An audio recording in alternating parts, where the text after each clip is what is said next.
Branding important কিনা।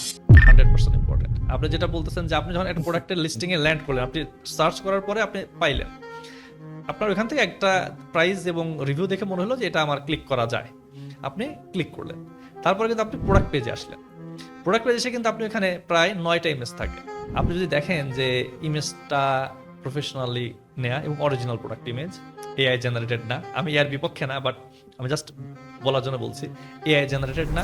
যে feature, pain point কিংবা বেনিফিটগুলা সুন্দর মতো বলা আছে। যে কোনো প্রোডাক্ট একটা প্রবলেম সলভ করে, এই প্রবলেম সলভ করার জন্যই কিন্তু আমরা প্রোডাক্ট পারচেস করি কিংবা আমাদের কোনো বেনিফিট দেয়, এই জন্য কিন্তু মানুষ প্রোডাক্ট কিনে।